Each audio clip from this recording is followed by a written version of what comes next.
तो क्रोमोसोमीय विकार के बारे में बता रही थी। तो क्रोमोसोमीय विकार क्या हो सकते हैं? दो तरह के हो सकते हैं, आशुगुणिता और बहुगुणिता। तो सबसे पहले हम आशुगुणिता के बारे में पढ़ेंगे, जिसको एन्यूप्लॉइडी भी कहते हैं। तो इसमें क्या होता है कि गुणसूत्रों की असामान्य संख्या होती है। नॉर्मली क्या होता है हमारे बॉडी में, मानव के शरीर में मतलब द्विगुणित बॉडी जब होती है, जीव जो होते हैं वो द्विगुणित होते हैं। तो द्विगुणित होते हैं कि क्रोमोसोम्स की संख्या क्या होती है? पेयर्स में होती है ना। तो हमारे शरीर में टोटल अगर गुणसूत्रों की संख्या पूछी जाए तो 46 गुणसूत्र हैं, और अगर पेयर्स में पूछे जाते हैं तो 23 गुणसूत्र होते हैं, जिसमें से 22 क्रोमोसोम्स जो होते हैं वो अलिंगी क्रोमोसोम्स होते हैं, और 23rd पेयर वाला जो क्रोमोसोम्स होते हैं वो कैसे होते हैं? लिंगी क्रोमोसोम्स होते हैं, XY या फिर XX। बाकी 22 जोड़े जो क्रोमोसोम्स होते हैं वो कॉमन होते हैं, है ना।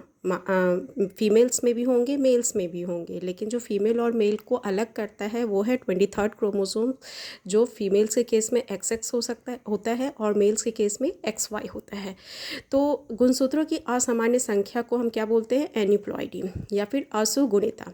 तो सामान्य तौर पे जो गुणसूत्रों की संख्या होती है 46 होती है, लेकिन इस केस में एन्यूप्लॉइडी या फिर असुगुणिता में गुणसूत्रों की संख्या या तो कम हो सकती है, या एक ज़्यादा हो सकती है, या दो ज़्यादा हो सकती है। ठीक है, तो इसका एक अच्छा उदाहरण है, अभी हम लोग पढ़ेंगे डाउन सिंड्रोम के बारे में। मैंने यहाँ उदाहरण लिखा है। तो अगर आपसे पूछा जाता है कि क्रोमोसोमीय विकार से आप क्या समझते हैं, तो बताओगे, परिभाषा दोगे। और अगर इसके टाइप्स के बारे में, प्रकार के बारे में पूछा जा सकता है कैसे कैसे होते हैं, तो ये आशुगुणिता है और बहुगुणिता है। अगर सिर्फ आशुगुणिता के बारे में पूछा जाएगा तो लिखोगे कि गुणसूत्रों की संख्या क्या हो जाती है? असामान्य हो जाती है। जो जनरली जो द्विगुणित होती हैं शरीर, उनमें गुणसूत्रों की संख्या एक अधिक या एक कम हो सकता है। इसका उदाहरण है डाउन सिंड्रोम। डाउन सिंड्रोम में क्या होता है? Trisomy of chromosome 21। मतलब 21 क्रोमोसोम्स जनरली क्या होती है? बॉडी में 2 होती है, लेकिन इस केस में क्रोमोसोम्स 21 जो हो जाती है, कितनी हो जाती है? 3।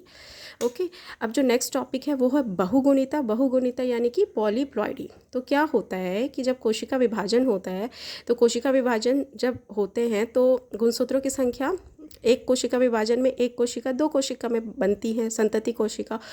तो गुणसूत्रों की संख्या क्या हो जाती है? आधी आधी हो जाती है, जिसमें से आधे क्रोमोसोम्स जो होते हैं वो एक कोशिका में चली जाती है, और जो आधे क्रोमोसोम्स होते हैं वो दूसरे कोशिका में चली जाती है।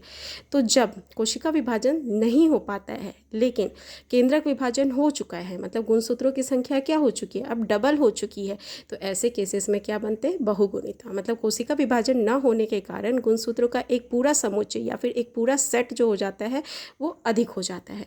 इसको हम बोलते हैं बहुगुणिता। ये कहाँ देखने को मिलता है? पौधों में, मेंढक में, मछली में देखने को मिलता है।